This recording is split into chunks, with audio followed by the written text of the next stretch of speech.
Live on Twitter Spaces, it's What's Up the Sports podcast for Wednesday, the 28th of June. I'm Randy Katarey. Thank you so much for joining us. Always appreciate you if you have downloaded today's episode from your favorite podcatcher or if you're watching on YouTube. On today's episode, we are looking forward to the upcoming NBA season. The Victor Wembanyama story has officially begun in San Antonio. The NBA draft took place on the 22nd of June.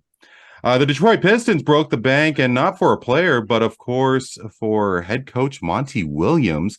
The NHL playoffs has come to its conclusion, and the NHL draft is taking place as we record tonight's episode. How did the United States take to the playoffs and, of course, the Cup final against the Vegas Golden Knights and the Florida Panthers? Keeping it with the NHL, the league has decided to end Pride Night ceremonies as well as other certain themed occasions. Of course, a number of players made headlines for not participating in Pride Night ceremonies. Rapid fire is how, of course, we will end our episode. We call it Big Deal, No Big Deal. We'll chat about Joel Embiid, Chris Paul, and the fact that more and more teams have won the NBA championship of recent years. The Roundtable has assembled for this evening. Always great to have Dan Leggieri at his post. Dano, how are you? Hello, Randy. Always happy to be here. We have Neel Katarey, who invited me, I invited once, and now he's hooked. Neel, I'm feeling like you're a drug dealer or something. It feels like you get the shakes every now and then these days. Oh, Neel's on mute. So let's get. Here we go. Oh, I was gonna say, I'm not sure I'm the dealer. I think that's you because you keep hooking me up to this and making it go, man. But it's been awesome, and it's great to be back. I gotta say. No, it's always great to have you. And joining us for the first time is a budding sportscaster I came to chat with on certain broadcasting platforms. He is joining us from Middletown, New Jersey. His name is Matt Siriani. Matt, thank you so much for hopping on. How's it going, my man? Going really good. You know what? It's funny. You're one of the very few people that got to pronounce my name right. I appreciate that. So a lot of respect to you. We've done a lot of sports talk. We've done a couple of debates. We've done a whole bunch of other stuff. But this is the first time I actually get to do something with you that's not a debate. And this should be fun. I can't wait. Well, you know what? We may debate. I mean, Dan can attest to the fact that we have had some spirited conversations over the past little while. And the fact that I got your name right, full disclosure, my wife is Italian, so I've definitely had some practice over the past few years. But Matt, thank you so much for joining us. And guys, of course, the NBA draft took place less than a week ago. And it was a foregone conclusion of who was going to be first overall, the top five, and so on. And I have to admit, when it comes to the NBA specifically, whether it be the draft or its respective players and so on, one thing that always gets me thinking is what on earth are these guys wearing? And the NBA draft class was no exception. I don't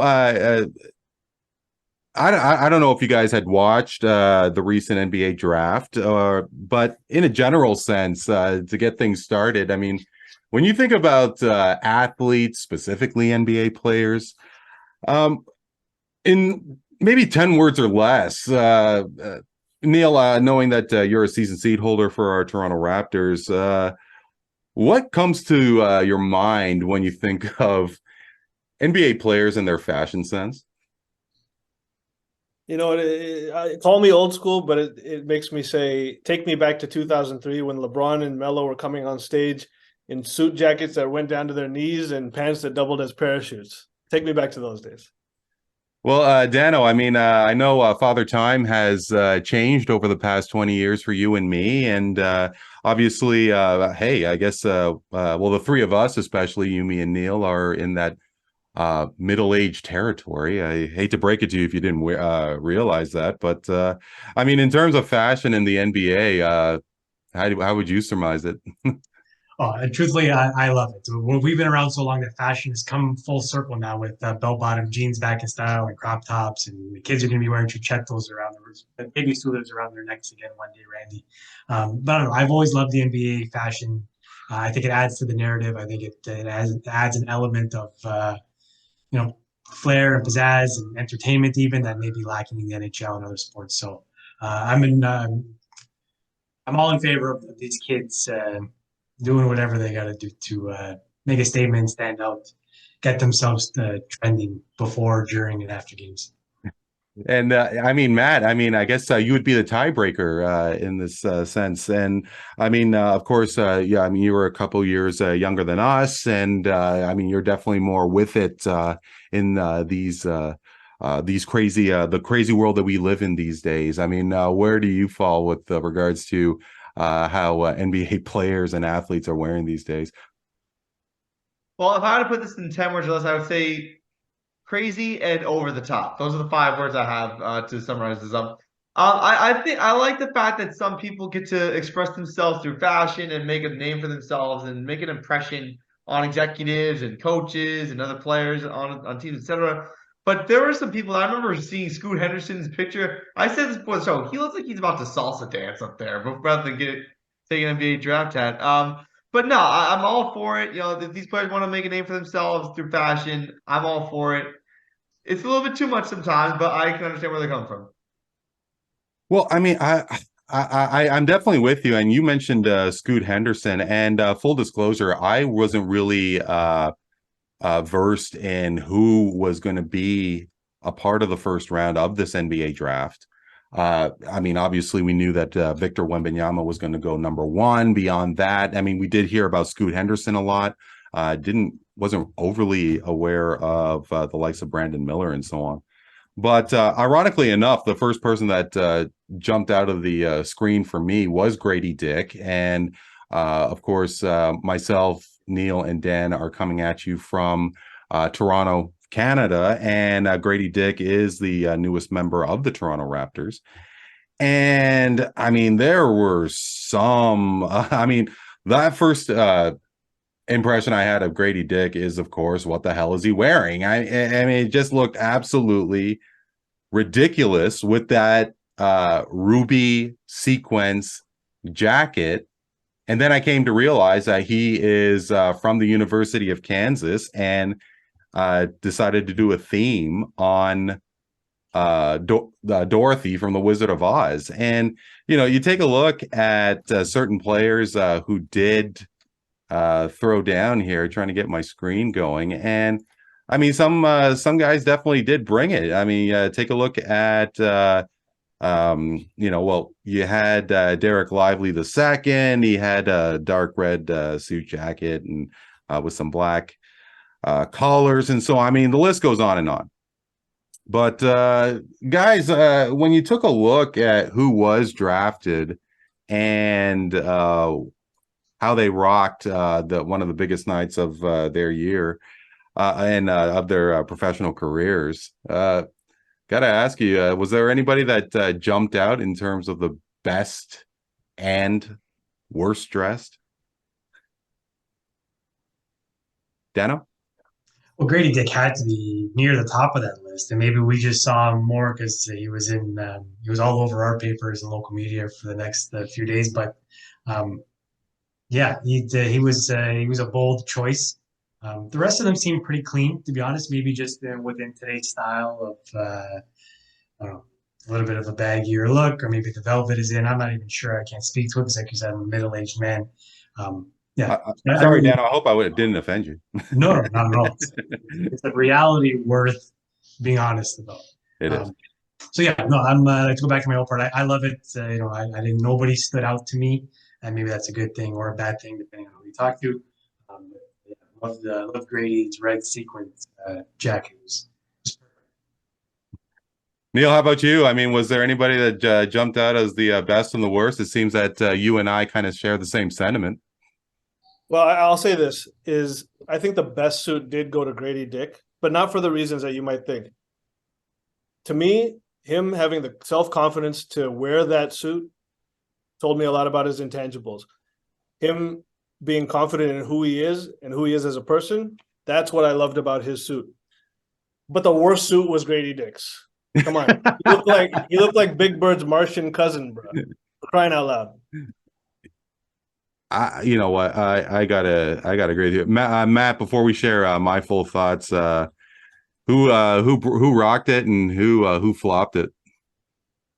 Well, first off, like I said before, I can go on and on about what Scoot Henderson looked like. Like the no shirt underneath, his chest was like, I swear to God, I thought he was gonna do a salsa or tango still on stage. But I gotta give a lot of credit best to Taylor Hendricks. You know, he wore the salmon pink suit, very masculine color in some aspect. So I give him credit there. I also like Amen and Austin Thompson wearing different color suits. I think that's a good way to differentiate two. You know, if they were wearing the same exact thing, you'd be like, oh boy, here we go, twinning. But you know, I'm all for it. I like the all pink masculine color that Taylor Hendricks wore, and I also like Kobe Buffkin's outfit looks pretty unique. Jed Howard's looks pretty unique. But like I said, if you're gonna go up on stage, don't do what Scoot Henderson did. That's my worst pick, bar none. Well, I mean, I think I have to throw another name that we haven't talked about. I mean, Bilal Coulibaly. I believe he was drafted by Indiana. He had the traditional dark colored suit with a tie, looked really, really professional. And full disclosure, like I took a look at Keontae George from the who he got drafted by, I think it was Orlando, and I have no idea what this man was thinking with regards to wearing that kind of. I mean, it looked like his suit had a pattern of s'mores marshmallows. You know, when it gets kind of cooked with the chocolate and so on, and his pants was the same. You know, but to Neel's point, he did have the confidence to wear that. So maybe that kind of confidence will bring it to the hardwood.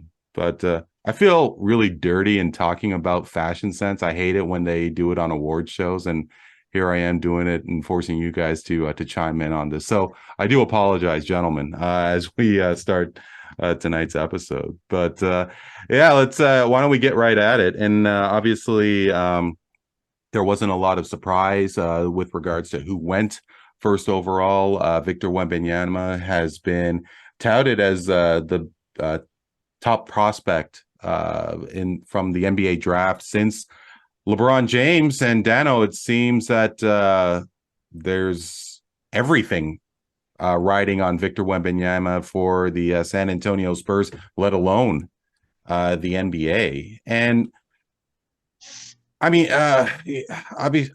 when you think about what he can bring to his new team, to the league, how do you think he will evolve in the first couple years of his career? It's hard to say for me, you know, and I know I'm not inventing this hot take, but if we can remember the last 7-foot European player that was drafted first overall was our very own boy Andrea Bargnani in 2006, who came over with a ton of potential, a ton of expectation, you know, in a market where it was important not only for our city, for Toronto, to sort of establish itself as a legitimate basketball town, but even for the league to expand internationally outside of U.S. borders. And there was a lot riding on Bargnani when he came here. You know, maybe early in his career he was fine. He never really lived up to the expectations, and then kind of faltered out. With Wembanyama, I worry about the same thing. You know, this is a guy who, like you said, seemingly has all the tools to be a great star and a great ambassador, you know, internationally for the game. Will help grow France's international or national program as well. But, you know, he's also a guy who hasn't played against, you know, or hasn't played in the U.S. college system, which produces more often than not the vast majority of players who make up regular NBA players. Not to say that the game isn't growing and that Europeans and Asians that aren't are laying their stake in the ground to say that we belong to, because they've proven that. I don't know. Jury's still up. But I think he's in a good program. He's got good mentors in San Antonio that'll help him, ease his way into what will be a very difficult situation for him. I'm just looking at the list of first overall picks in the past, even 10, 12 years. There's been a lot of names that have come with a lot of expectations that haven't done, what they were expected to do. Even Zion Williamson, it's still sky's the limit still for him. He still hasn't reached his potential. Maybe, Markel Fultz and Anthony Edwards and Karl Anthony Towns is maybe, the last one in the past, what I'm looking at here, 8, 9 years, who is a legitimate star who went first overall. So we'll see. I hope it works out because I think it'll be great for the game. I think he's marketable. I think he's pace. He's tall. He's got this arm. The wingspan is ridiculous. There's a lot to like about who he could be, and he's in a good position as far as for decent franchises with good ownership and coaches and support around him. So, will he be the face of the league in 5 years? I would say right now it's 50-50 at best for me, and we'll see how his first little bit into North American basketball goes from, and then maybe we can take a closer look at him after his first year. Well, one person who you did mention was Zion Williamson, and obviously the first couple of years has been extremely difficult. You think about someone like Joel Embiid, who the first couple of years he was injured, and as obviously now the reigning MVP. You think about those who come from Europe and didn't play in the college system.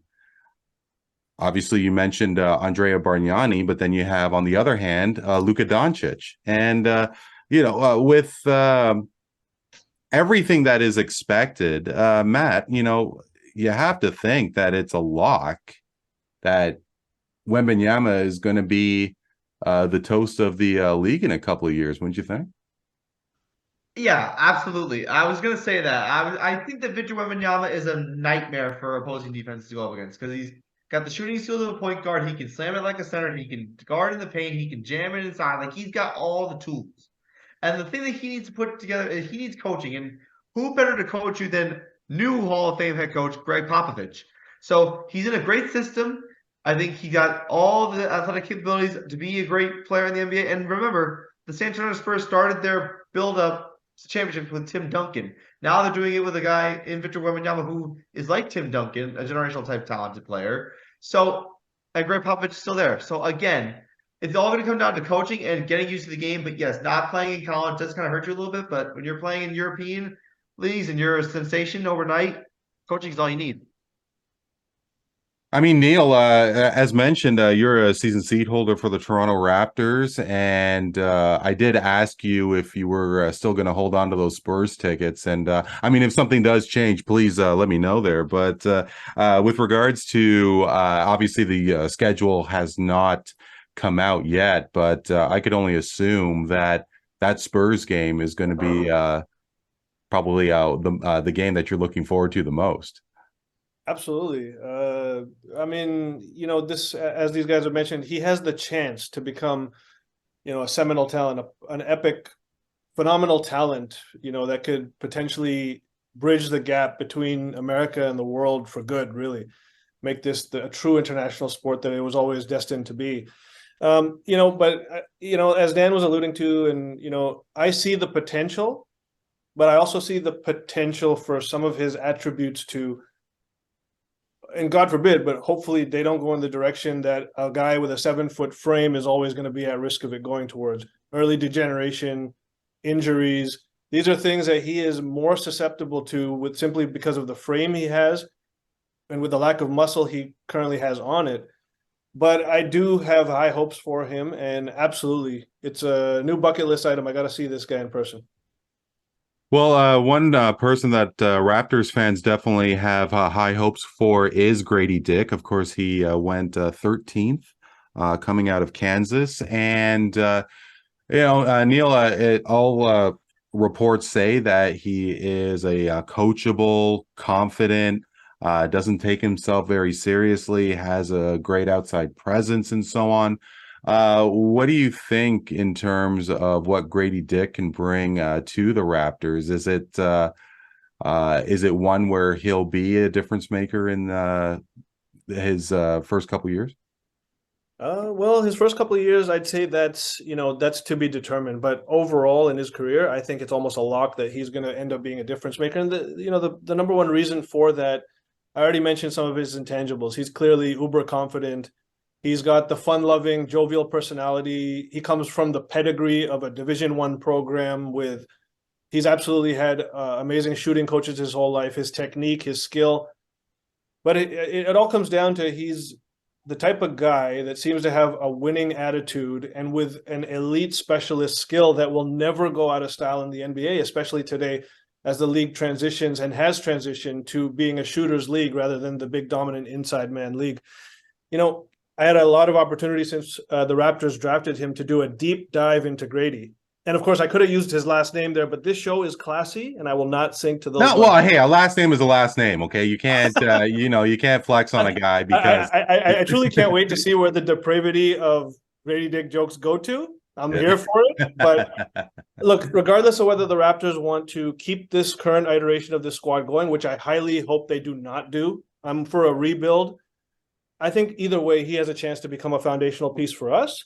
I think back to the old school guys on old school teams, because really the Raptors right now are an old school team. They're not a shooting team. They're a team full of clunky guys, positionless, you could say.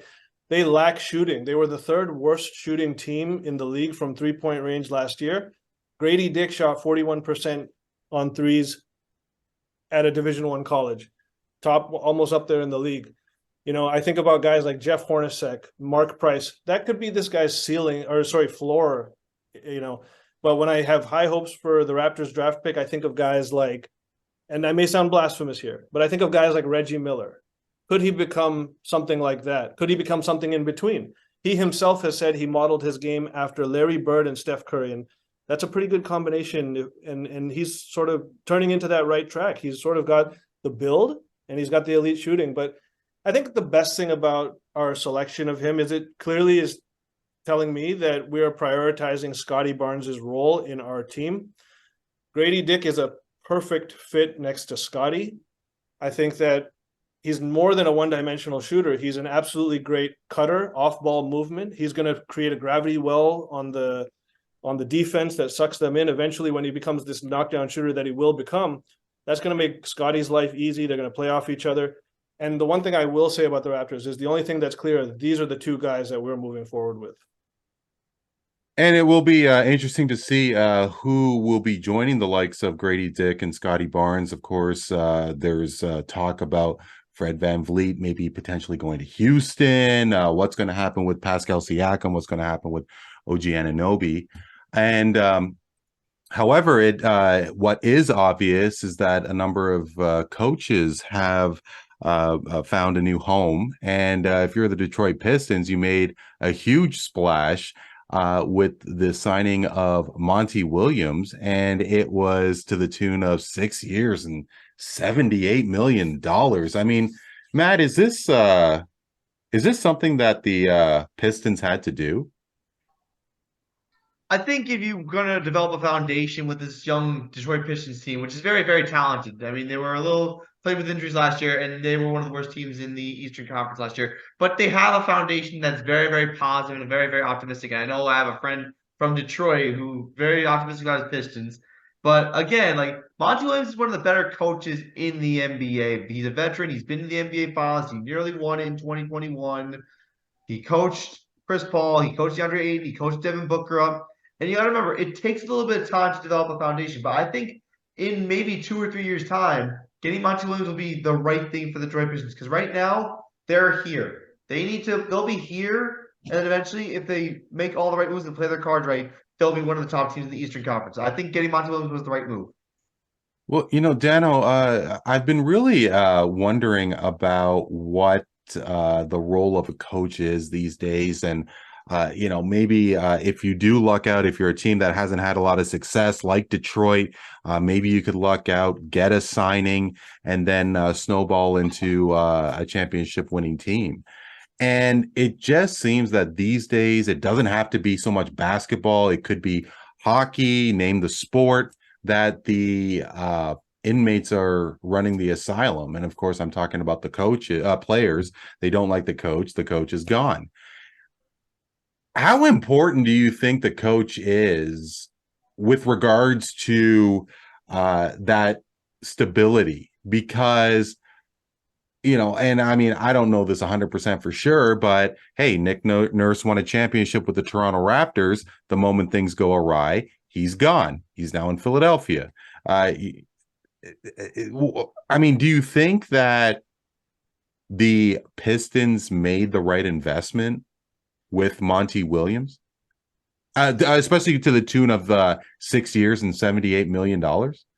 Yeah, it's coaching in professional sports is a weird conversation. I hate to keep bringing it back to Toronto because we've got a guest in Matt from south of the border, but we lived through this too. We brought in this world-altering coach and Mike Babcock, to the tune of tens of millions of dollars, who was supposed to revitalize and reshape and bring us to the promised land, and it fell flat in its face within a few years. So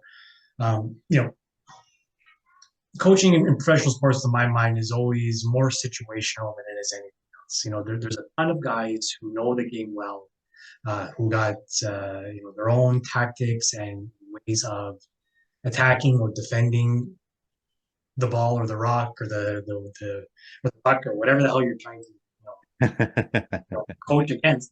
But if you really just fit, if you get a world-class coach in a locker room full of egotistical millionaire 20-year-olds, it might not gel, but it might. It's really hard to say, and it's something that for me it's really hard to quantify. I don't know how a GM or an owner interviews a potential coach. Like, tell me what your philosophy is on power play, or tell me how you guard against Victor Wembanyama. Like, how does the coach know? Because coaching is part of most of it is reacting in real time to what's happening in the game, adjusting on the fly, feeling a gut instinct to put Peter Klima out in the third overtime. The third overtime, I forget which one it was. That was Peter Klima. Which goal was that? When he scored the overtime goal when he was with was he with Edmonton or Calgary?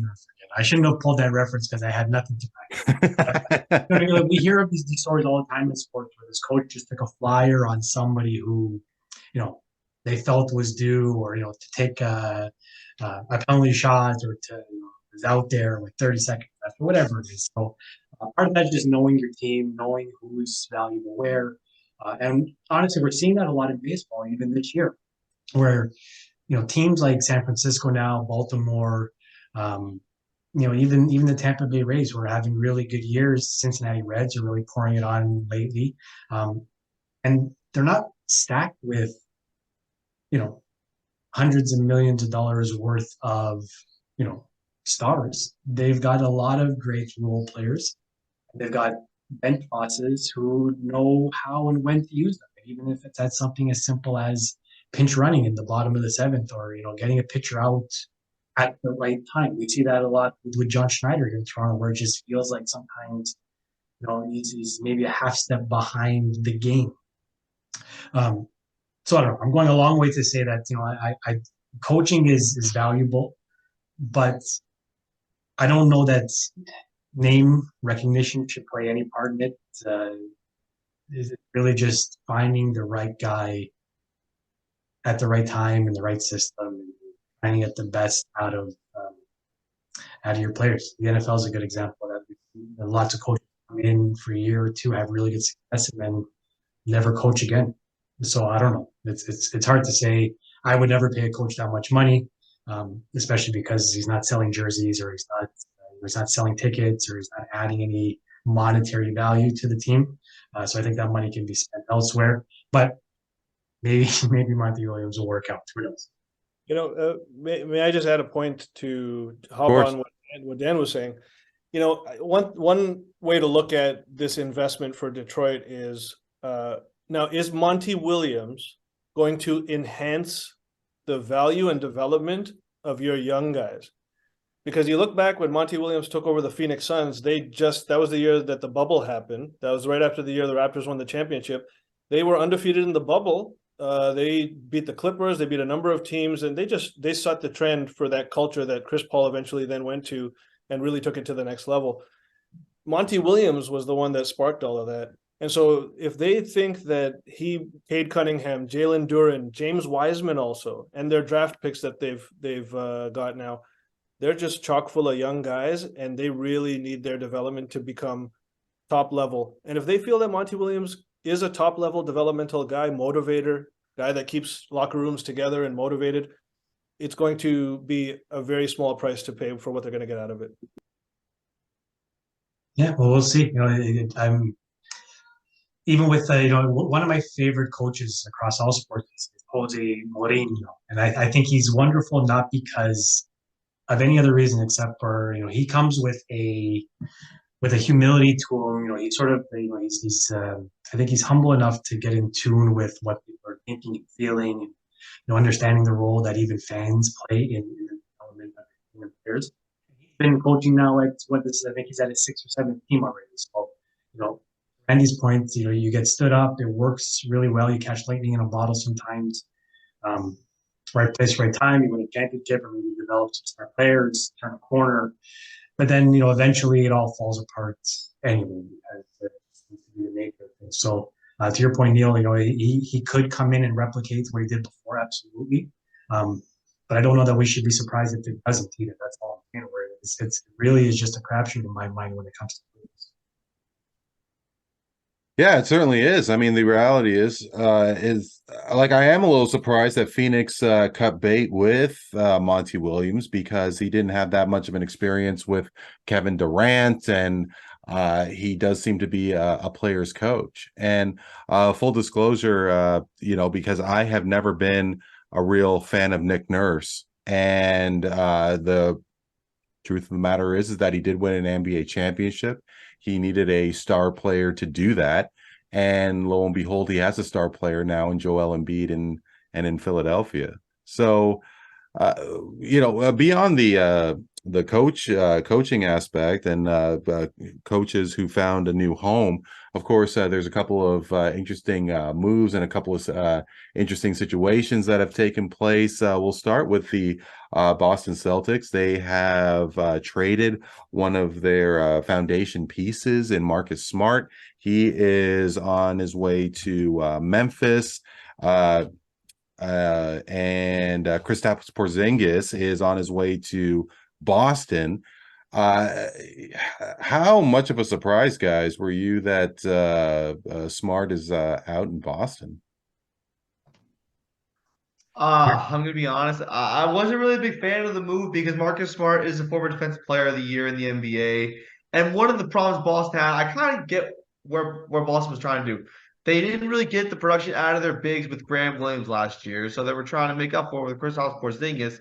But at the same time, like I said, you lost a Defensive Player of the Year in Marcus Smart, who was really one of the heart and souls of that locker room, one of the heart and souls of that lineup. Besides Jason Tatum and Jaylen Brown, he was a good contributing piece. So to get rid of him and trade him off to a contender in the West, it was kind of a head scratcher because, again, he has such a big presence on the court, and he's a big part of Boston's defense. And now that he's not there, you have to help Kristaps Porzingis pick up the slack, which I don't know if that's going to happen.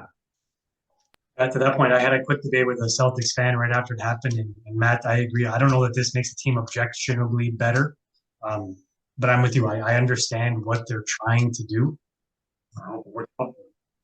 And I'll just add, I agree with both you guys. To me, and I'm not saying it's not going to work out because maybe the Porzingis skill set is, to a degree. Al Horford couldn't hit a three all playoffs.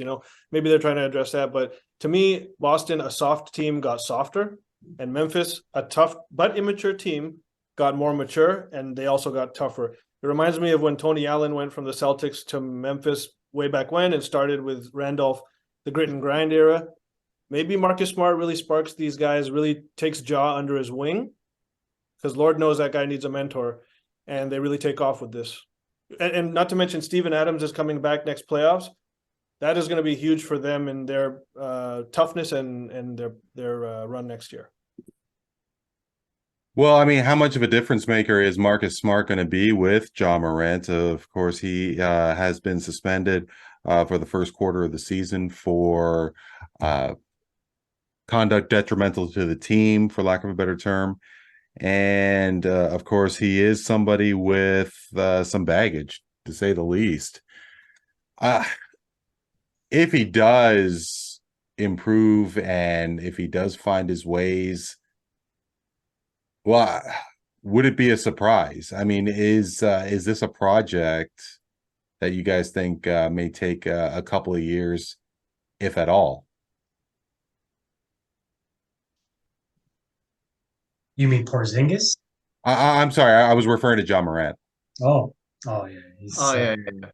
John Morant, this is not a project. This guy has the skills already to be a superstar.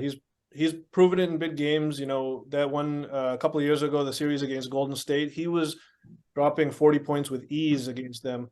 They end up going to win the championship. But his maturity is what needs help. His maturity, his skills in certain areas, shooting, yes, for sure. But he is pretty close to a finished product on the hardwood. He's still got a lot of room that he can get better, but he is already a superstar. It's just he has to come with the mindset now. And I think Marcus Smart will really, really help him with that. Don't get me wrong, Memphis is a contender right now. They got the tools and the pieces to contend right now. They just need the maturity. I'm gonna agree with what Neel just said. I agree 100% about John Morant. He was suspended for 30% of the season for next year, which I think is a fair punishment. I mean, this gives the guy a good amount of time to get right mentally. Because honestly, what you do mentally affects your game on and off the court. And I think that John Morant is one of the best stars in the NBA. He can lead like a deer. He can score. He's single-handedly led the Memphis Grizzlies to wins all season or the last few seasons. He really is a star already, but honestly, he just needs to put the mental attitude into better focus. And once he does that, I think this Memphis Grizzlies team will be locked and loaded and ready to win a championship. Because you can't have what John Morant did after the Lakers series affect your team off the court. You need to have everyone locked and loaded, focused, and mature and poised. And what John Morant did was unclassy to say the least. He needs to get better. And I think this suspension is the best thing for him.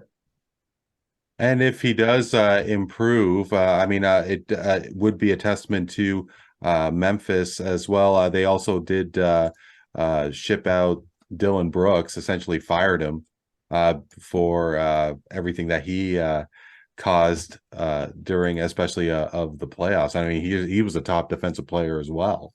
And if Marcus Smart can replace someone like Dylan Brooks, all indicators say that he can. And if John Morant obviously finds the right path, then Memphis will definitely be a force to be reckoned with. Guys, we'll make our way over to the ice. And it was certainly an intriguing Stanley Cup playoffs and final. Of course, there were two teams who hadn't won the cup in their history. Of course, Vegas defeated the Florida Panthers, and for the first time in a long time, the Toronto Maple Leafs made it out of the first round, which was all too exciting, and then came to a crashing halt because of said Florida Panthers. Matt, for the one member of this panel who is based out of the United States, I'm very intrigued on how the NHL, the playoffs, how it took to the United States. Do you feel more and more are getting into hockey? Honestly, I look forward to hockey every single postseason. But honestly, I've watched the regular season late in the year this year, and I gotta tell you, I love the game of hockey. I really do. I want to get into it more and more and more. And the playoffs are the best example as a little bit of a Kickstarter to say, hey, if you watch our sport, this is what you get. And the best thing about this past postseason, you had one of the best underdog stories in a long time in the Florida Panthers, who knocked off a record-setting Boston Bruins team, knocked off a surging Maple Leafs team, and then, whether you agree or disagree, convincingly swept the Carolina Hurricanes, only to lose to a Vegas Golden Knights team that's been in the league for 6 years. It's a good story. It's a great story, and I think that it really should tell us all that hockey is not just a sport that has storylines, but it's also a passionate sport. Like these guys get paid nickels compared to NFL, NBA, and MLB players, and they're putting on a show. They get excited for every goal. The fans are pumped up. It's a great atmosphere. I think I take going to a playoff hockey game, which I've already done, going to an NFL playoff game. I really would say that that's a hot take in itself, but hockey is just that sport that gives you energy, and I can't say that with the other sports postseasons.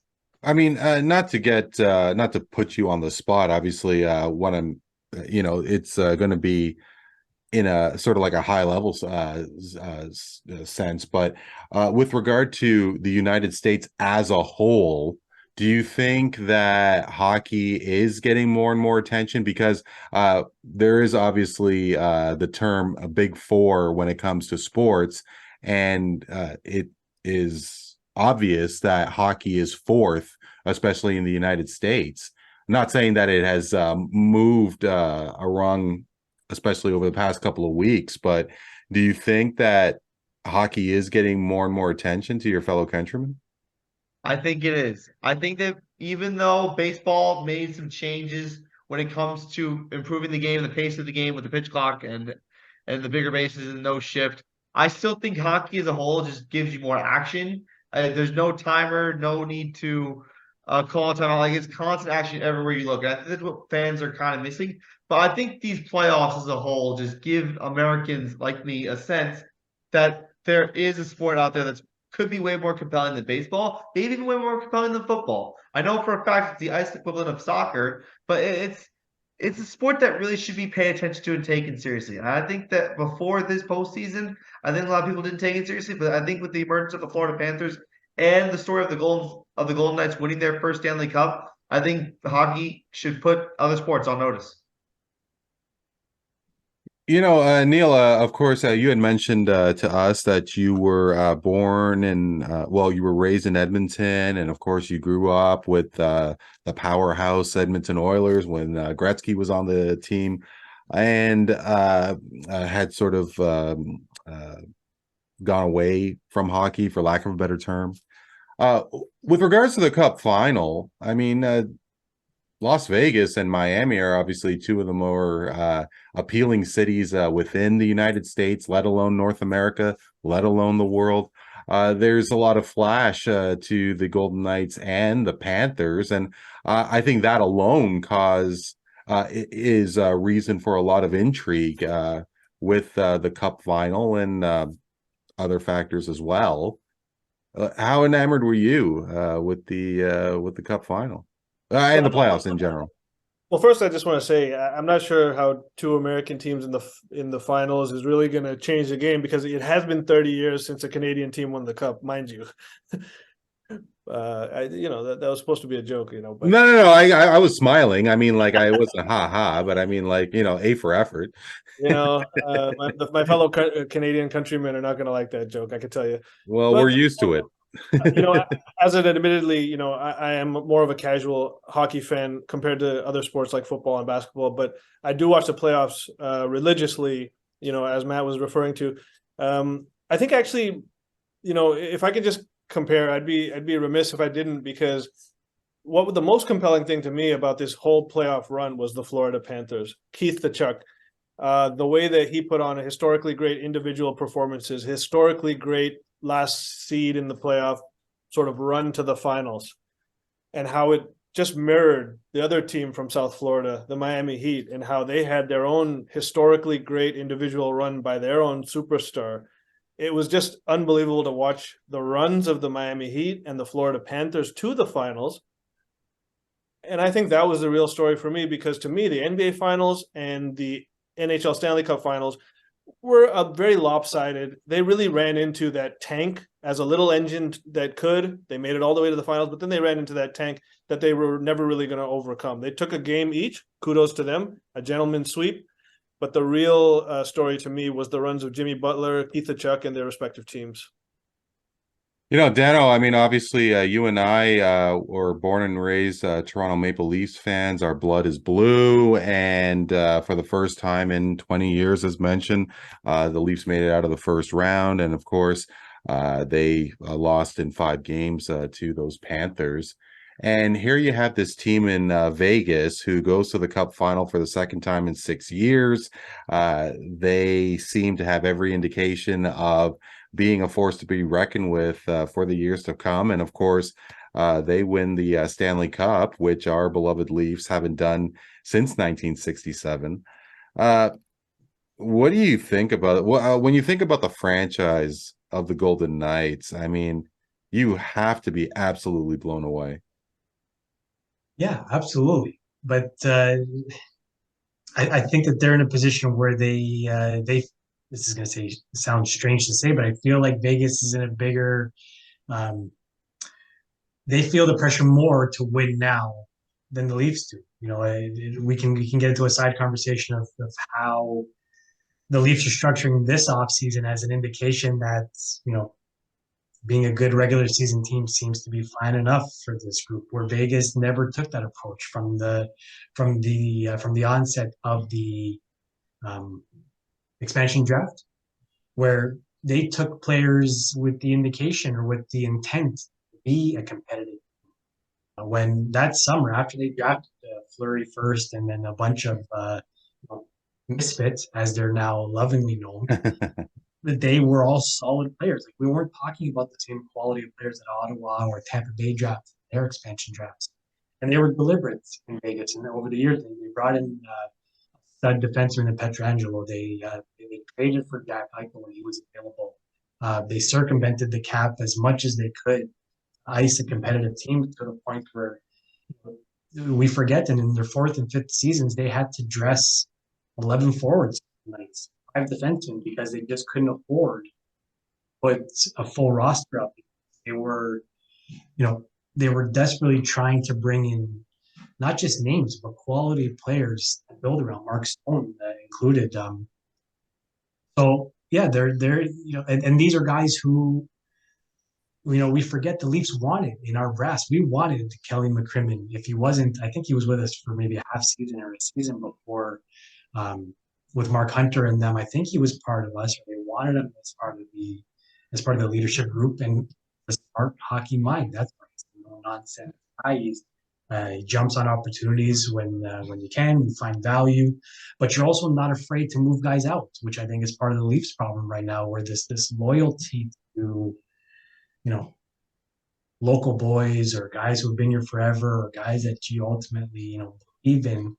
When, going back to coaching, the same sort of mindset where the stuff isn't a science. It's a lot of it is feel, a lot of it is reacting to the world around you.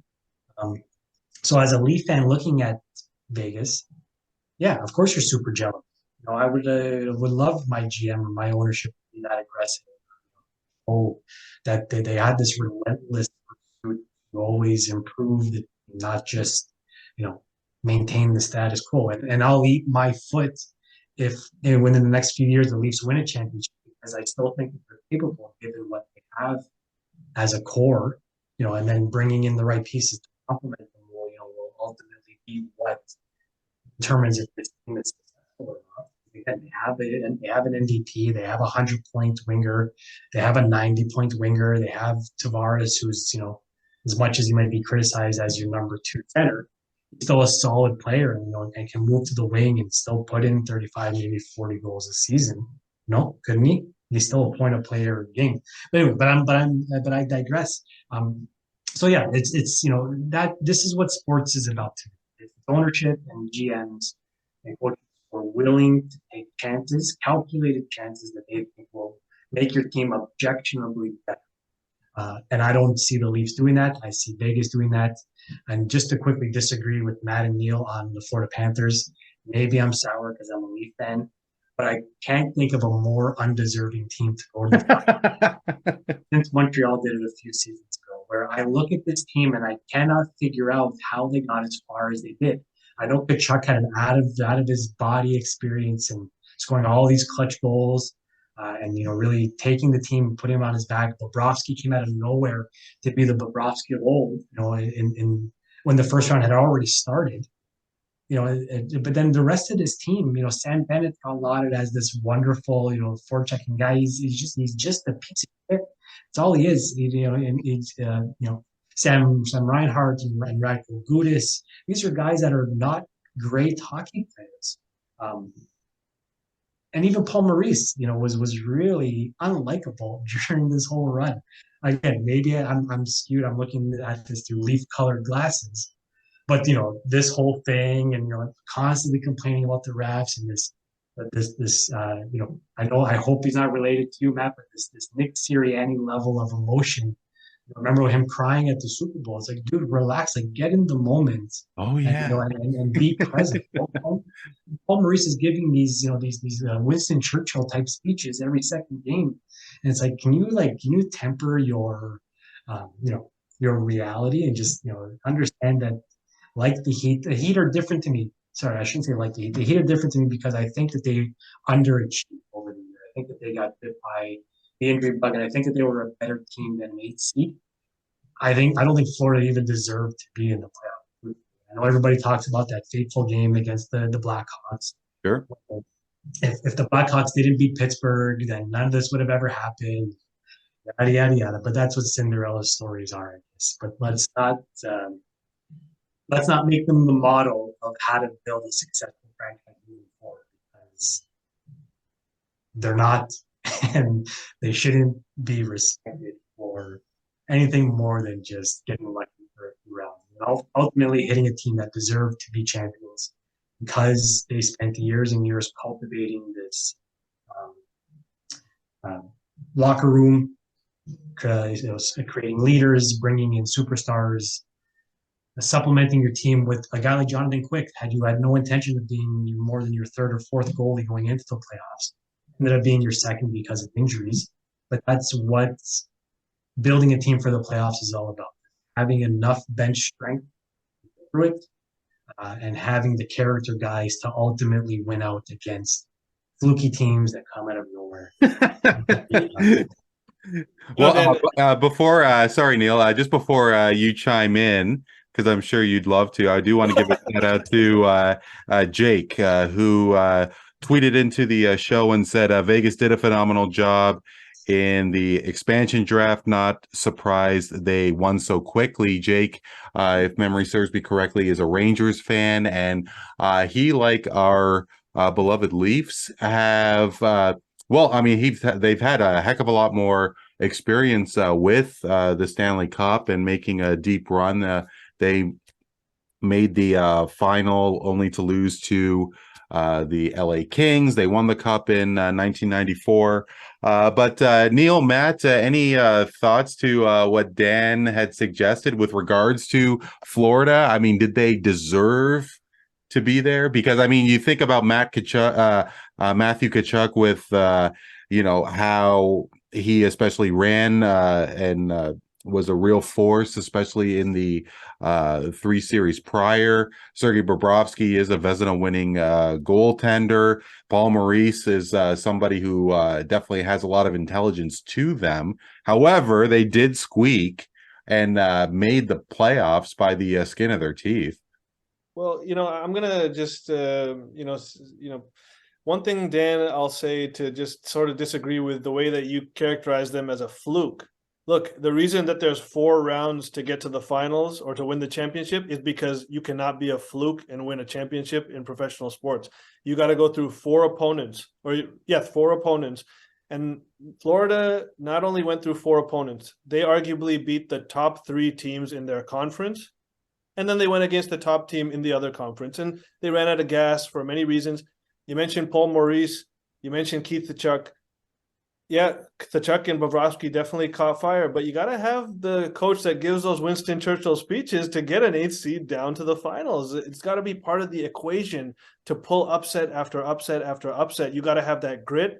You got to have that culture, and you got to take and beat down on mentally weaker teams like the Toronto Maple Leafs, who are more skilled but mentally weaker, and you are not a fluke after you do that.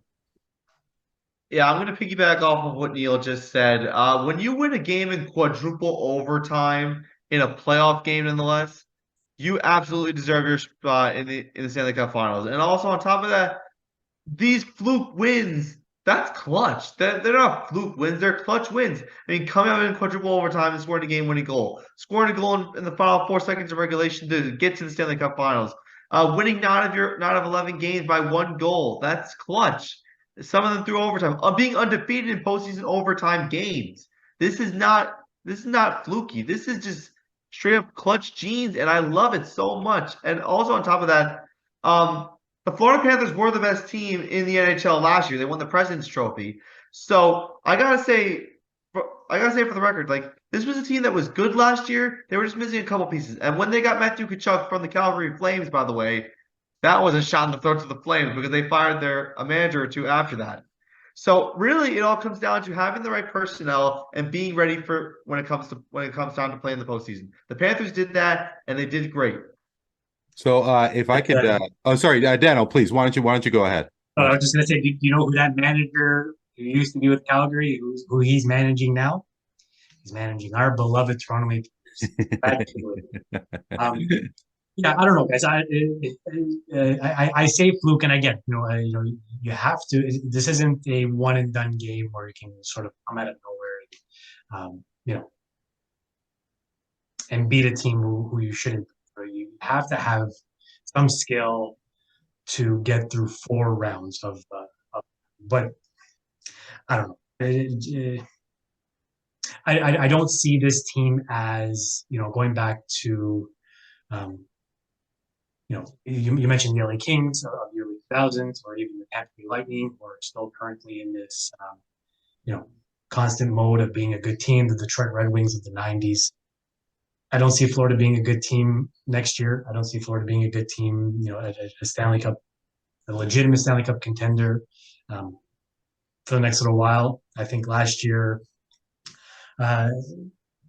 listen, again, I'm looking at this through, very emotional lens. So maybe we all are, Dano.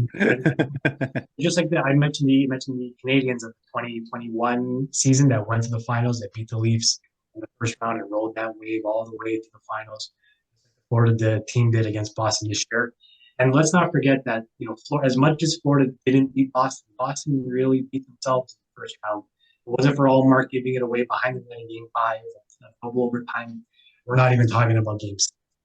And then, Boston more imploded rather than, I think, Florida exploded. And they rode that wave, credit to them, to the next 2 rounds, and made, Toronto and Carolina look like teams, even though they were 3 or 4 or 4 or 5 in the league. So we'll see. I still say I'm not a big Florida Panthers fan, but maybe I'll be proven wrong next year. Who knows? Well, and Dano has chimed in on how he thinks Florida will do. And Neel, Matt, I know that, you may not be overly versed in this Florida Panthers team, but with regards to next season, do you have an idea of where they may finish within the conference there? Do you expect them to at least have home ice for the first round, or maybe even contend for top spot in the East? If I had to say what the Florida Panthers are going to do next season, I think that they're going to build off the mojo that they had in the postseason and get a top 2 spot in their division, which means they're going to be either a 2 seed or overall 4 seed in the Eastern Conference. So they'll be top 2 in their division, and I think they'll get home ice for the first round and the second round. And then when they get the first, and then if they face the number 1 seed in their division or the number 1 team in the Eastern Conference, I think that's when they will falter. But I think they'll have a good season next year. And I just want to give another shout out to Jake, who did say Florida beat 3 teams that on paper they should have lost to, including the best regular season team ever, stats-wise. Jake doesn't think it's a fluke. Wonder what his thoughts are with regards to where Florida might finish up for next season. But Dano does make a good point. Montreal, they had everything working for them during the bubble season. Of course, they go to the Cup final. And and everything has just fallen apart since. So it could go either way. Of course, fans of the Six are hoping that things will go in a better direction for the Toronto Maple Leafs. They, like mentioned a couple times already, they did beat the Tampa Bay Lightning, made it to the second round for the first time since 2004. However, we'll have a new voice with Brad Treliving as general manager. Kyle Dubas is now out. Dano, you did touch on Treliving as you were stating your case on how much you hate the Florida Panthers. But with regards to Treliving, I mean, how much of a difference maker do you think he'll be?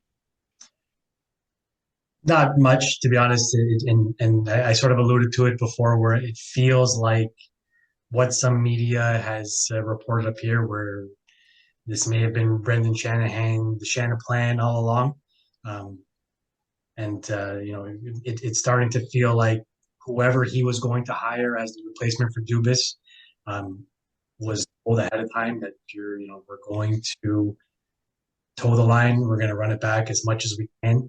The only thing that I can see maybe happening is Willie asking for too much and almost pricing himself, almost demanding that they get rid of him.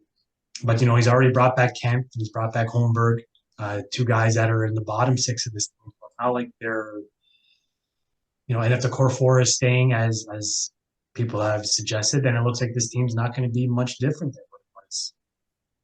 Well, I do have to say, because obviously when you're referring to Matthews, Marner, Nylander, Tavares, you want to throw in Morgan Riley, that one of those core four has to ship out. And I know I'm alone on this.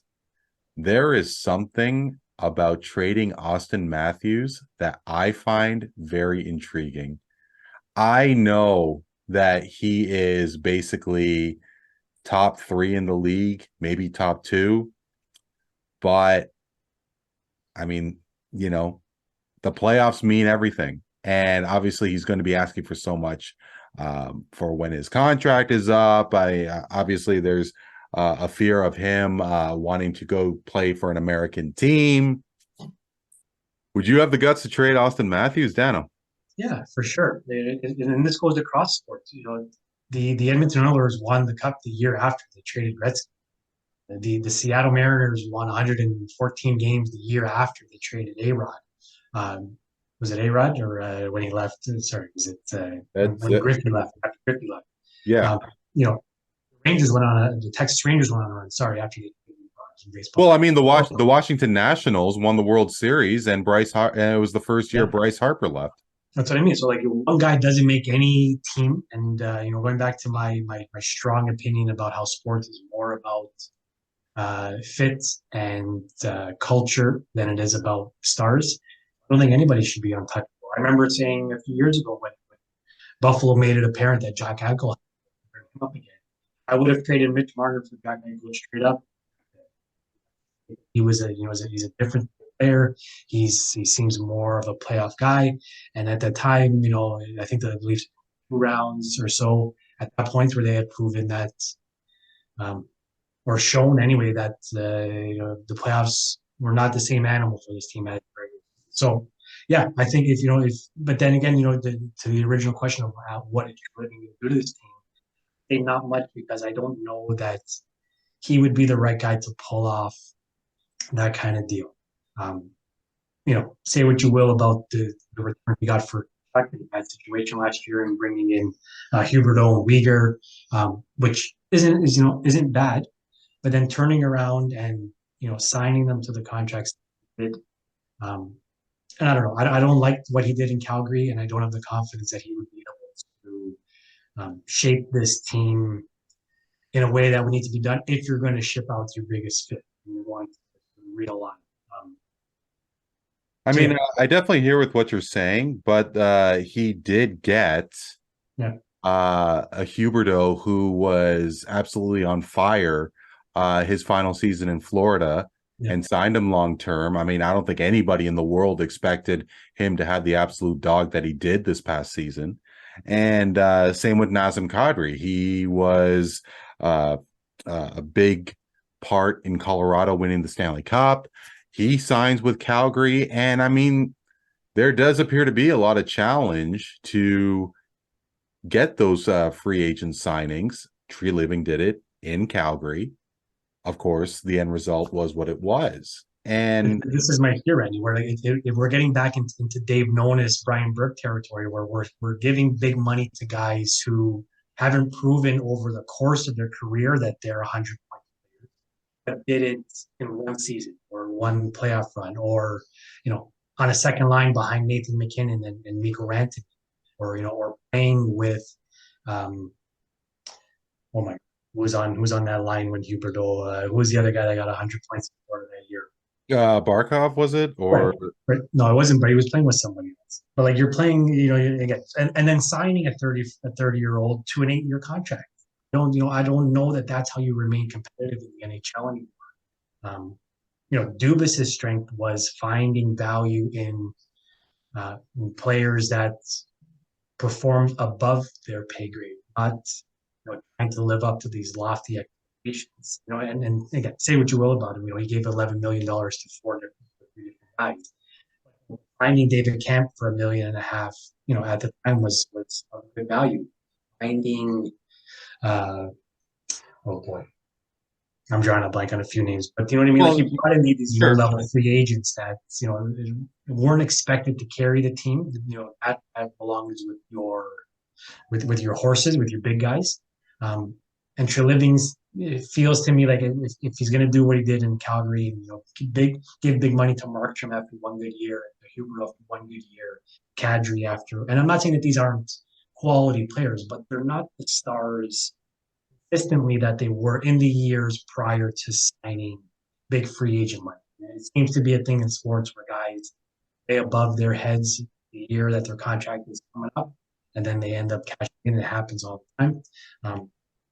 So I don't know. I would have been happier with even an unknown GM coming in and trying to manage the game differently with what's happening in today's world, rather than that takes more of a conservative, boring, often than not failing approach to building a championship team. How do you think how much rope do you think Sheldon Keefe will have? I mean, obviously he's not True Living's guy, but he did extend Keefe for a year. I don't know if that's a token gesture or if he does have faith. Sorry? I said it feels that way. It feels like a token gesture where it's like we want you to feel confident, not have to worry about going on a 5-game that you're going to get fired, which happened last year. Let's not forget that Keefe was 1 or 2 more losses away in the beginning of that season from being fired. There wasn't. October was awful. The first month was awful for them. And if it wasn't for their November, which they did the year before as well, where they had this awful start and then turned it on, I don't know that Keefe would be coach right now. So I would say, if they repeat their start is not good, or if they go on a really bad stretch, I think he will be out the door. And this is what Living did when he came into Calgary. He inherited a coach who had won Coach of the Year, won it the year after, but it wasn't his guy. He didn't live past. I don't think he made it through 2 full seasons as head coach when Tree Living came in. So the rope is relatively short, but I think everybody's rope is short on this team now. Where it's now, even with Shanahan, if they shit the bed this year, I don't know how he can justify his position anymore too. So everybody will be on eggshells this year. There's more pressure than ever. Yada yada yada. Same old in Leafland, and let's just make it to the playoffs and hope that you win at least 2 rounds. And whatever else. This might be the last phase. We are going to stick around with hockey, and some big news did take place, not so much on the ice, but the NHL did announce that they will not continue with themed jersey night for the upcoming season. This after a number of players within the league took issue to wearing their team's respective pride jersey. these kind of movements have been all too evident the past number of years, whether you think about Pride, you think about Black Lives Matter. And there's definitely some different opinions when it comes to not only those two social issues, but social issues altogether. And, Neel, of course, when you think about the Michael Jordans, when you think about the Wayne Gretzky's, they really didn't have they didn't really want to share their voice and speak on their political affiliations and their views on social topics. The argument is, of course, is that sports is just sports. It's supposed to be an escape from the difficulties of day-to-day life. However, there's a lot of people that say that these people are in the spotlight so much that they should be role models, that they should be activists. Where do you fall with this matter? I mean, do you think sports should just stick to the game itself, or do you think that people should speak up? Well, Randy, I take notice that you used two words in that sentence. You used role models and activists almost as synonyms. To me, they're two very different things. I do think that professional athletes need to be role models, and that sort of baked into the fact that they are in major multi-billion-dollar leagues that, part of it, a large part of it that they depend on is their image worldwide. And it's the player's responsibility, as it is the league's responsibility, to protect the image of each other, to further the best interests of that league, which they're both part of. But when you say activists, that is a choice, I think, that every athlete has to make for himself. And as long as they can stand behind whatever it is that they believe in and they say, I'm okay with it. So that's not to say that John Morant can go around activists with a gun on Instagram. That is not what I'm talking about, because that falls under the role model spectrum for me. But when you talk about LeBron James speaking on whatever social issues he wishes to, when you talk about Connor McDavid questioning why the NHL has taken away Pride Night jerseys and how he does not agree with that. And on the flip side of that, some players that don't want to wear Pride Night because they should not be forced into activism. And, it's a little bit of a slippery slope in that regard. But I believe that athletes who can stand behind what they say, who believe in something, should be able to express themselves like any other human being under the Constitution. When it comes to just athletes are major influencers in our society. The same question could be asked of movie stars who frequently, you got guys like Marlon Brando, Joaquin Phoenix, sorry. When they win Oscars, they go up there, they don't want to talk about the movie, they don't want to talk about themselves. They want to talk about some cause that they believe in. They want to use their microphone time for that purpose. And I commend anyone who wants to do it if they believe in something. But no, I don't believe that they have to be activists. I do believe that it is the right thing for them to be role models in the role that they have in our society, though. Matt, I am very intrigued on your thoughts to this. I mean, you and I have spoke more so of a sports aspect. I don't know what your political allegiance is. What I can assume that you are of an later generation than the three of us, and of course, being in the United States, have a different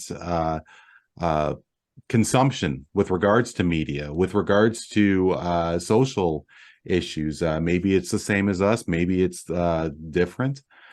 You weren't around to see the lack of opinion from the players mentioned, and here we are seeing it today. I mean, what are your thoughts on athletes, movie stars, people of prominence, and their role in terms of social issues, if I may ask, of course? No, it's fine. It's fine. So I think this question is appropriate to ask considering the fact that it is Pride Month, it is June. And it's also the same month that we had the end of slavery, or Juneteenth as people will like to call it. So it's a very appropriate question at this time. Um, and also I live in New Jersey. I mentioned this before. I am close to New York City, which is a big Broadway town. They take big pride in showing LGBTQIA plus communities are very important to them. One thing that I could say to people of prominence, and also they have a Tony Awards in New York City where Broadway actors and actresses come up and they speak about their political beliefs, their behalfs, and whatever's on their mind that come to their head. On top of saying thank you so much to the cast and crew, etc. Basically, what I'm gonna say here is I would like to keep my political opinionated quiet. Also, I understand where these people are coming from. There are people out there that want to give their opinions and their beliefs, but I feel like if you do that, you're kind of putting a target on your back. You can say what you believe in, but don't go overboard and say your beliefs over and over and over again, because then there are some people they'll say, oh, you're just forcing it, and there are people that'll say, oh, I don't know. Oh, it's the same story over and over again. I don't believe in you because you're preaching the same thing time after time after time.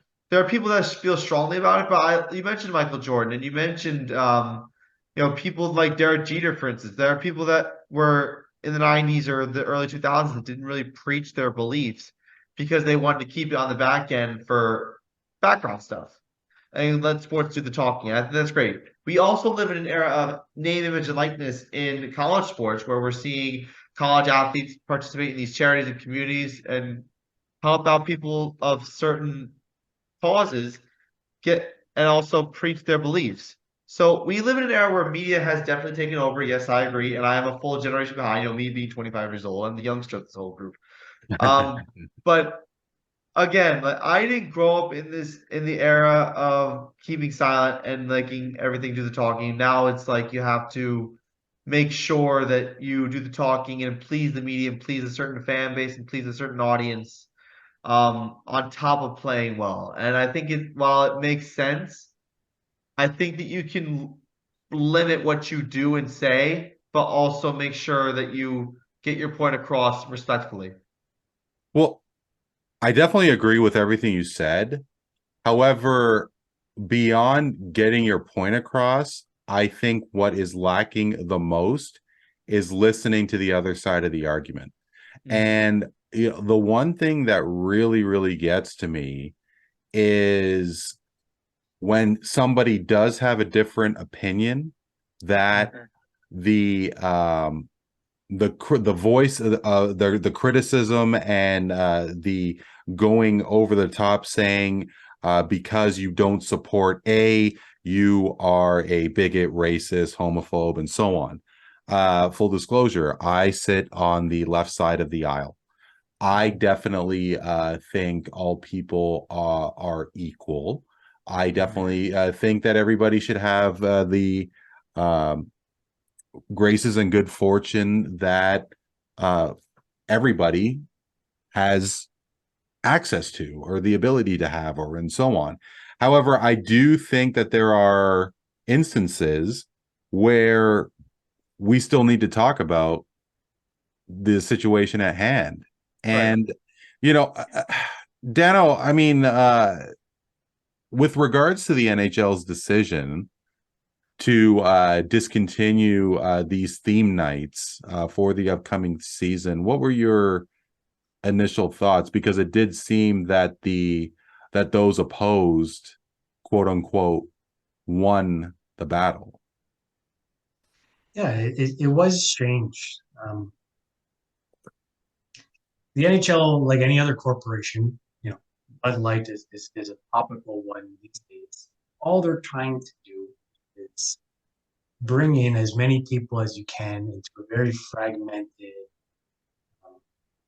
audience these days. It's like information, entertainment is so freely available in so many different forms where no company should, to Matt's point, should take a hard stance on anything, but should do their best to be inclusive to everybody. And in the NHL's case, they haven't just canceled pride jerseys. They canceled military night. They cancel your pet to work day or whatever the hell else. They were trying to tell the world that no matter who you are, whatever your background is, whether you're born in a part of North America or the world where hockey may not even be exposed to, we're doing our best to make our product accessible to 100% of the population, and B, we're just trying to tell you that this is a space where we don't care who you are, what you've done, as long as you love it, to quote actually. So I don't know. So like for guys like Eric Stahl was a weird one this year. He came out and he said he didn't want to wear it because of his religious beliefs. But again, it's fine. You can have your religious beliefs, and you should stand by them. But the guy wore it the year before, and then when called out on it, said no, I didn't, and then the reporter had to show him a picture and said, well, yeah, you did. So like it obviously didn't mean that much to you last year or the year before, or when you were in junior, or however many times you've been asked to not be pro-gay, but be pro-welcoming, just pro-happiness, pro-whoever you are, Eastern European, Caucasian, bisexual, African American, or transgendered Russian. Maybe the biggest. You may not be able to ever find that. But my bad jokes aside, where it seems like a strange decision for the NHL to say, okay, fine, if we can't have one, we won't have any. Instead of saying, putting their foot down, and this is something that as an organization we believe in, even selfishly, monetarily, to our bottom line, it's more important to have eyes and ears and money or paying customers any stripes or sizes than it is to us to be exclusive or make people feel like they can't watch for whatever reason. So I disagree. I think it was done in haste. I think it was done without a real sense of thought or conviction behind it. But I have a feeling that more sports are going to follow suit.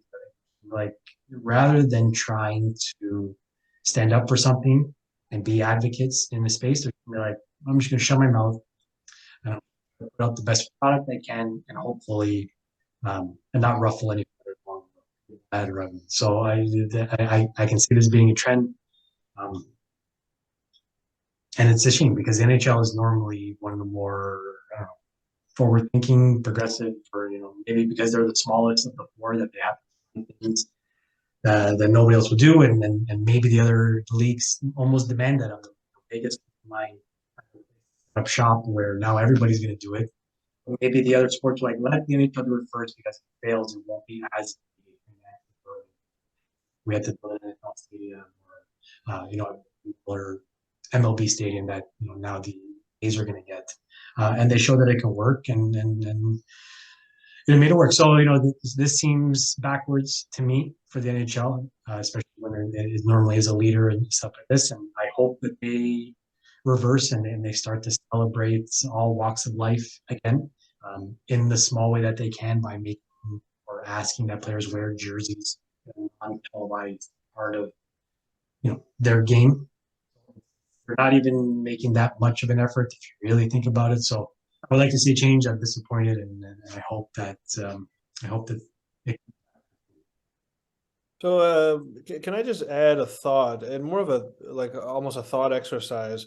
My question is to the group, is it in any way crossing a line for a league or a team to force what is inherently a political message on this person's jersey that they have no choice whether to wear or not? Because one thing is, I agree with Randy, I am totally on the left when it comes to this. I am super inclusive, but I am also, if I was a player and someone wanted to put any political message they wanted to on my back, there are certain things that I may have a problem with. LGBTQ inclusion is not one of them by any means, but I'm just saying there may be a situation that I don't agree with. I can certainly see that. And so the team can do whatever they want with the decals around the arena, with the commercials that they use but when it comes to putting something on a player's body, is there a line there at all that says this player should have some autonomy to wear or not wear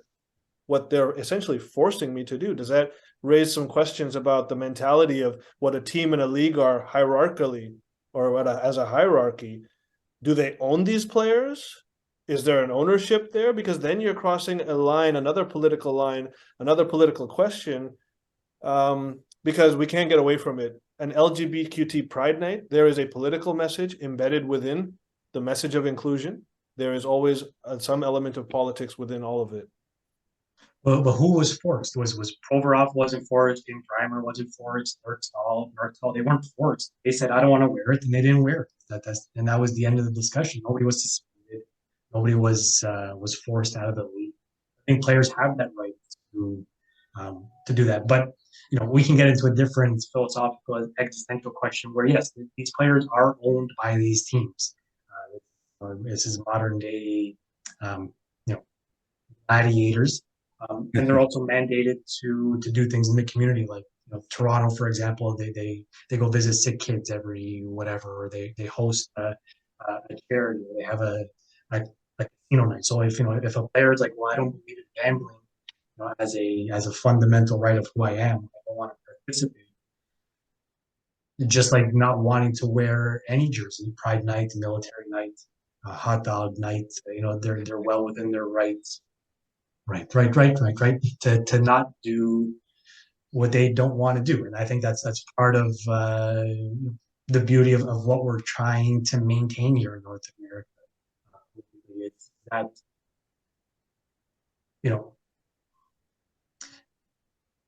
certain views or certain angles or certain stances in the ground to say that we as a society, the majority of people want to do this, and as a corporation, we are, we're putting our foot in the line to say that we stand for this. So we encourage you strongly to come with us. We don't want you to be singled out because you don't want to, but it kind of goes against the whole democratic feeling to say that do as we say or get out. But I don't know. I don't. Maybe I'm naive, Neel. I don't see it as an embedded political message. Maybe that's the way it's inferred to some people. But I don't know. I think Pride is just more about homosexuality. I think it's just about. To me, the messages, and I have this argument with Tony every time he's on, where it's in my mind, when I see that flag, I don't think two dudes kissing each other. I don't think about two girls marrying each other. Or I don't think about transgender kid in my elementary school. All I think about is, whatever you want to be, whoever you want to be. Nobody has this planet figured out. Nobody has life figured out. Whatever floats your fucking boat, dude. Just go and do it. Be whoever you want to be. And I think that when a corporation flies the Pride flag or encourages Pride Night, they're really just saying that whoever you are, you can be it here free of judgment. And I don't know that's. I totally agree with you, Dan. I'm totally for that in all walks of life. But if a corporation, if a team says, you, the person, the player that I believe I own because you signed a contract saying I do, you must wear this, you are forcing something upon that person, unless it was in their contract that says you must wear. And if they truly did have a choice as to whether or not to wear, anyone who has opposing beliefs to Pride or whatever else the situation may be, if they truly did have a choice, then it totally is on the NHL as to, I don't think the battle then was between who won and who lost. The NHL may have lost. It doesn't mean that the guys who were opposed won, because if the NHL made this autonomous decision and the players had all the choice they had to represent or not represent these jerseys or whatever the case may be, then it solely falls on the NHL. But it makes me think, of other leagues, like when the Colin Kaepernick situation. I recently watched a documentary on Mahmoud Abdur Rauf called Stay. Very highly recommended documentary. Very underrated player who would thrive in today's NBA, by the way. I encourage people to go watch that documentary because it's another situation where the league blackballed a player because he didn't fall in line in a way. And, I just think, the right to not protest or to protest is an individual's decision and not a corporation or a company that may own their contract's decision to make for them. Well, Maddie, it seems that you wanted to say something as well. Yeah. I'm gonna piggyback off of what Neil just said about corporations owning employees and making sure there has to be a bottom line where, oh, I own you, so you have to do this or you have to do that. Ultimately, there has to be a bottom line where we can all come together and actually have some sort of way where it's like, okay, I might not be fully aligned with this, but I understand the message. I understand what we're trying to do here for the community. I understand that the whole Colin Kaepernick thing and all these other players who've gotten blackballed because they didn't fall in line, and ultimately their careers have gone in different paths because of that. But I will say this as someone who doesn't really speak on this kind of topic. This is why this is kind of new to me. Ultimately, peer pressure can get to some people sometimes, and peer pressure drives us to do things just to include ourselves in a certain group or club that we want to be a part of. Really, the whole thing that I'm getting at here is like, don't give in to peer pressure. If you have a belief and you're trying to and you're trying to get your point across, don't kill yourself over it. Like, just make sure you get your points across. Make sure you let people know who you are, but don't get to the point where it's like you're giving into something just because they want you to do it. So that's really what I want to get into here. Like, corporations, they own people that they have to do this. I know people who've gotten fired because they didn't fall in line in other jobs, and it's unfortunate. I guess that it depends on how a company runs the organization. I understand companies are trying to, please an audience and please business partners and please sponsors and everything. Ultimately, I'm gonna come to a consensus here. Like, businesses are doing this all to please a bunch of people, and I understand that. And one thing that I will say is that if you're gonna please people, you also have to please your employees because they're the ones that matter the most because they're part of your corporation. They make you who you are, and they ultimately build up and they're part of the foundation that you own. Well, I think to answer your question, Neil, because I would like that opportunity to, and I completely understand why somebody would be reluctant to wear the Pride jersey because of religion. With all due respect, and I am just basing this on pure assumption that religious reasons may not be the reason for certain players to say that I am not wearing that Pride jersey because of religious reasons. I don't know if they have the ability to say, I don't like gay people. And maybe that is a good thing because if you take that stance on other social demographics, blacks, women, so on, that they would get severely punished and perhaps rightfully so. But I just think that if the NHL maintained its course, had Pride Night like they did the season that just passed, by having players not wear that Pride jersey, I think in the long run will improve the current state that we are in.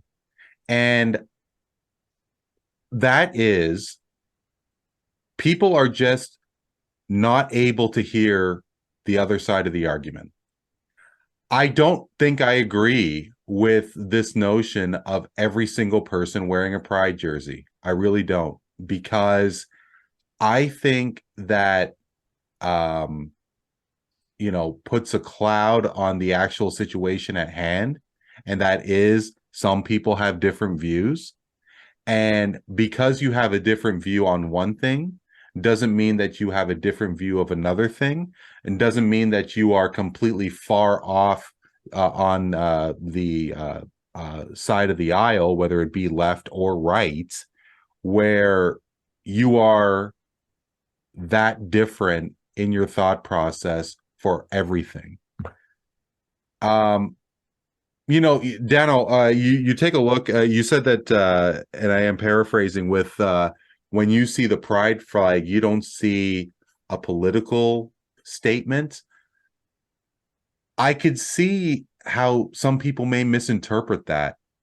I could see where, if you know who Dylan Mulvaney is, she is somebody who has really capitalized on marketing opportunities, now identifying, and forgive me if I am wrong, on being a transgendered woman.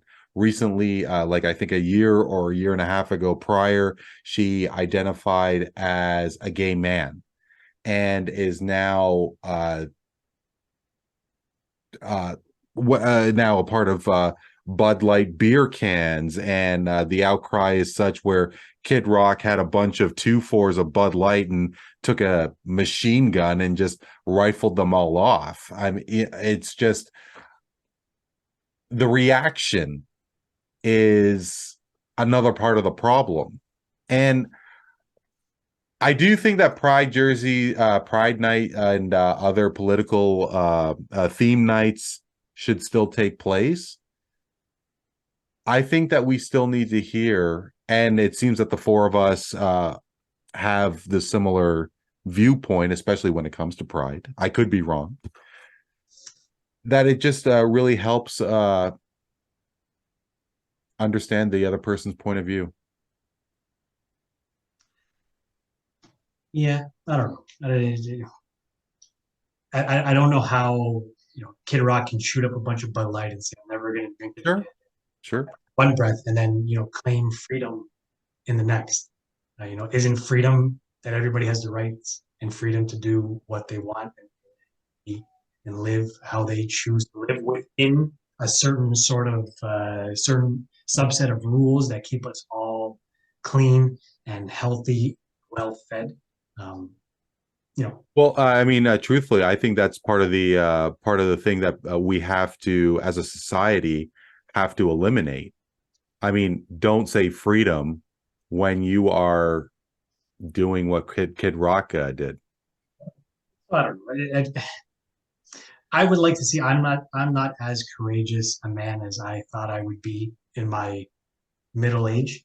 So I rely on people having thicker skin than I do and having a more defined, I don't know, sense of who they are and what they want to represent to the world, and fortunate enough to be in control of a large brand like NHL.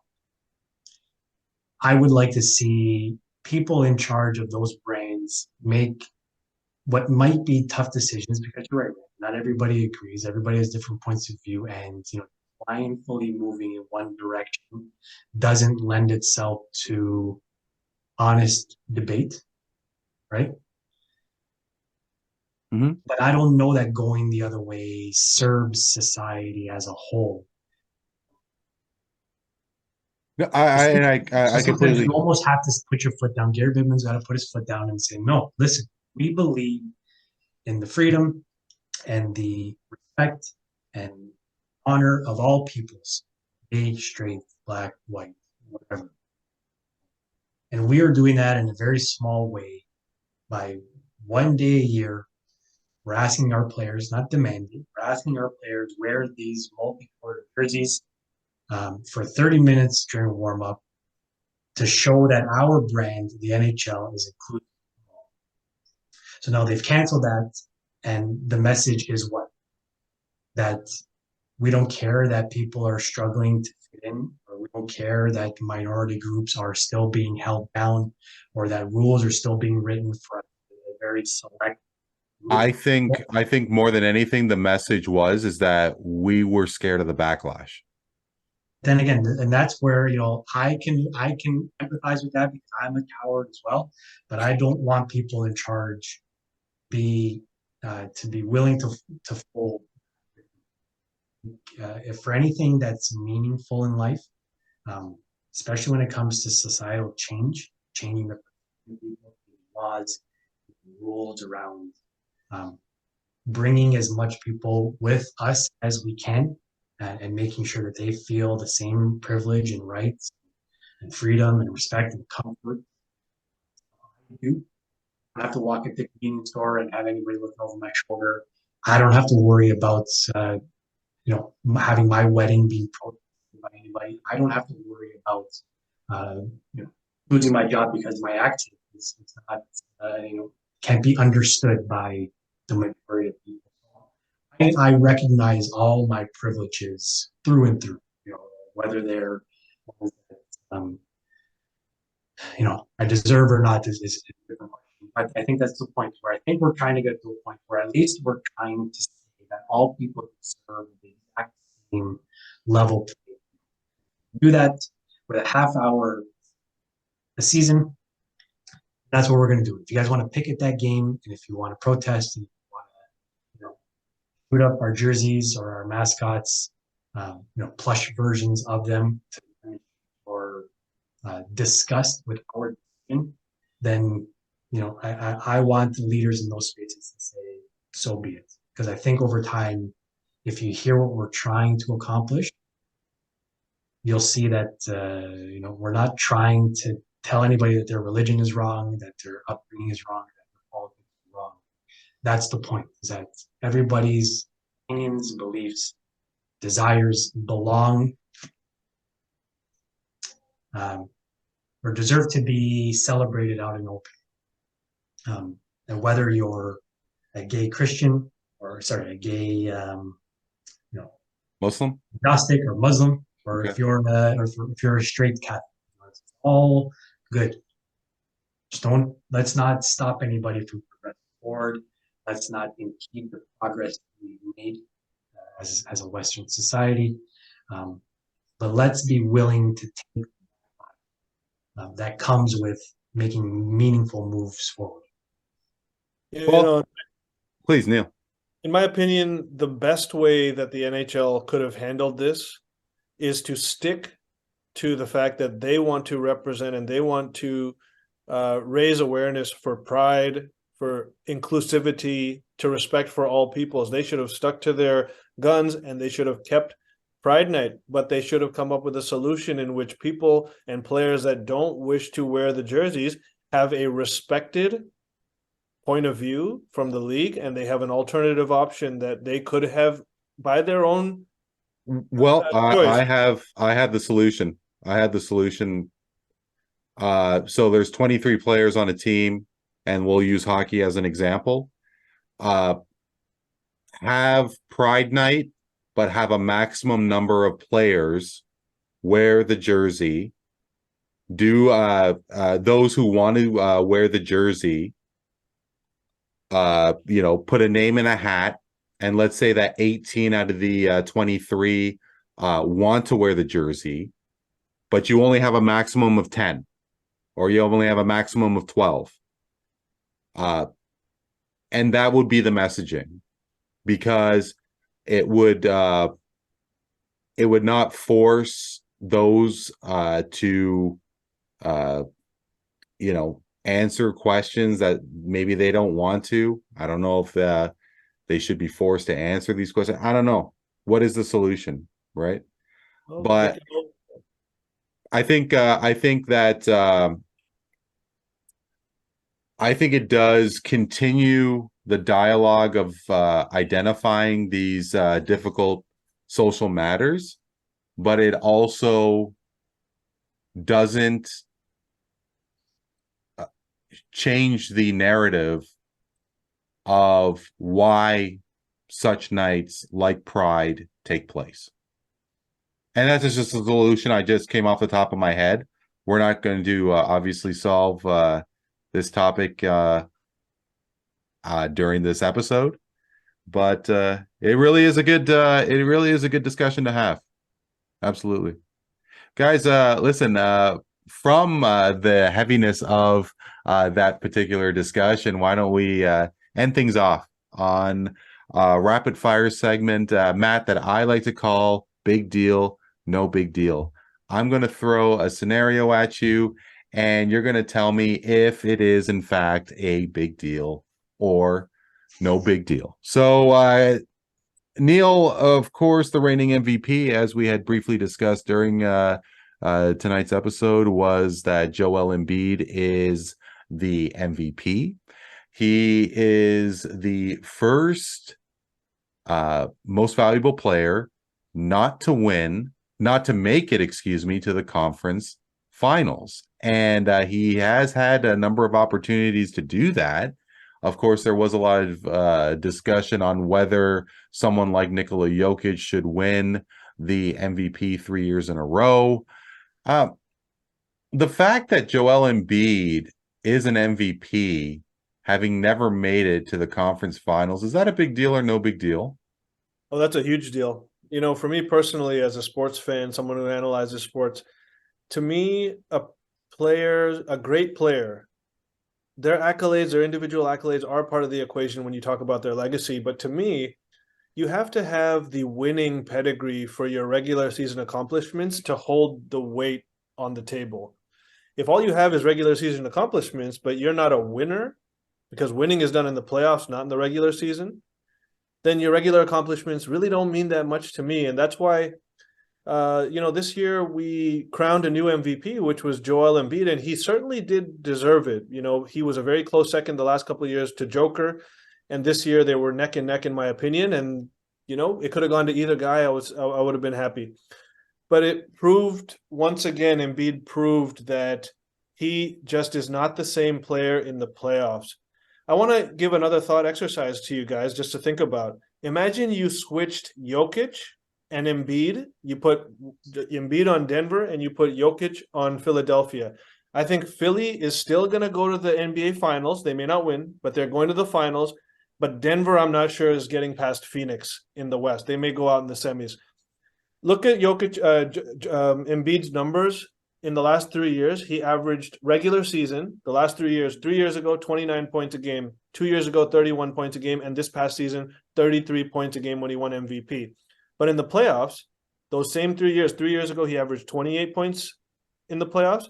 He averaged 24 last year in the playoffs, and he averaged 24 again this year in the playoffs, a drop-off of 9 points per game from regular season to playoffs, both last year was 7 points. This year was 9 points. He lost to the Toronto Raptors when they had Jimmy Butler. That was probably their best chance to win a championship. And I do believe they would have beat Milwaukee and won the championship if they had beaten us in that game 7. Well, I mean, you'd have to concede that that's the reason why they have an MVP for the NBA Finals and the playoffs. Absolutely. So, part of it is that Nikola Jokic, Denver willingly took his foot off the gas in the last month of the regular season when Embiid kept going full throttle, and he didn't have enough energy, enough willpower to make it through the playoff push. And this is a year after year after year thing with Embiid. He's not in shape to withstand 82 games as well as the playoffs. He fizzles out in the playoffs, whereas a guy like Jokic just kept it going and he dominated his way to the finals MVP.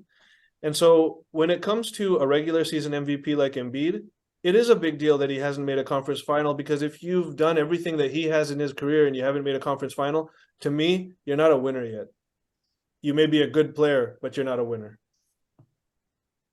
And it was interesting that a lot of the outcry with regards to Nikola Jokic not winning MVP this past season was because the likes of Michael Jordan and LeBron James did not win the MVP 3 years in a row. The truth of the matter, well, the fact of the matter is the Denver Nuggets are the current NBA champions now. And Dano, it is the 7th team in the last 10 years to win the NBA championships. Of course, you think about the Milwaukee Bucks, you think about the Toronto Raptors, you think about did Dallas win it within the last 10 years? But I mean, the point is that since Adam Silver became commissioner, the a team won the NBA championship for the first time. 30 years prior, when David Stern was commissioner, only 8 teams won the NBA championship in those 3 decades. The lack of parity that has taken place recently, is that a big deal or no big deal?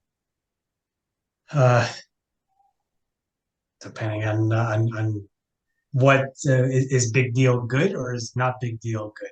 Well, I mean, I think when you think of the Chicago Bulls winning those 6 championships in 8 years, you think about the Miami Heat run, you think about the Detroit Pistons winning those 2 championships. I mean,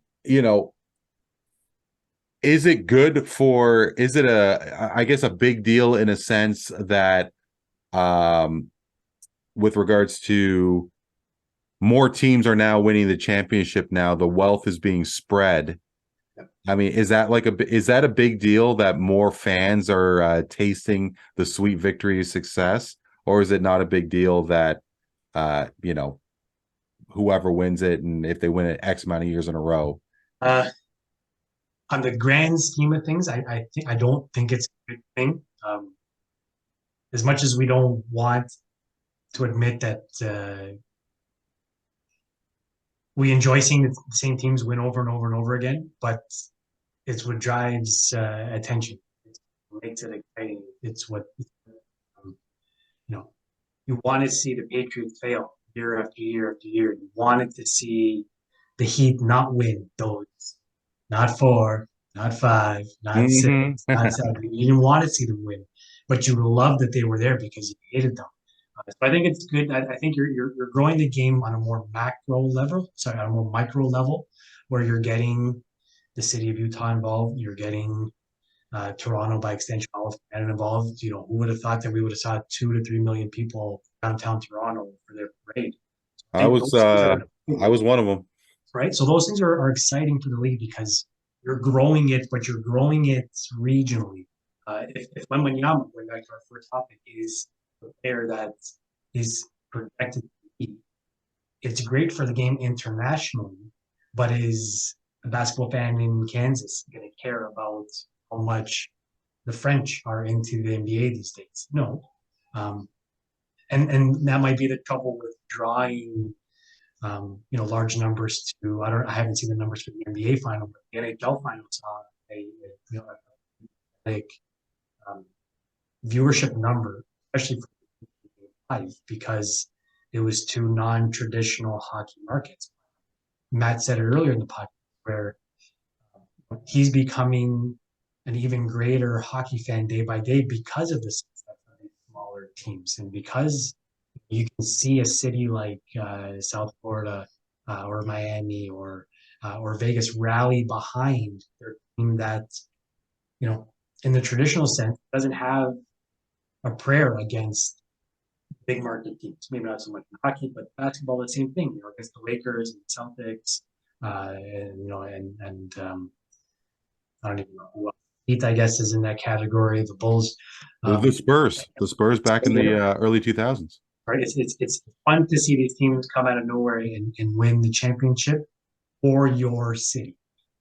I don't know that it's good for the league when it comes to the national audience. So it's a big deal, but it's also no big deal.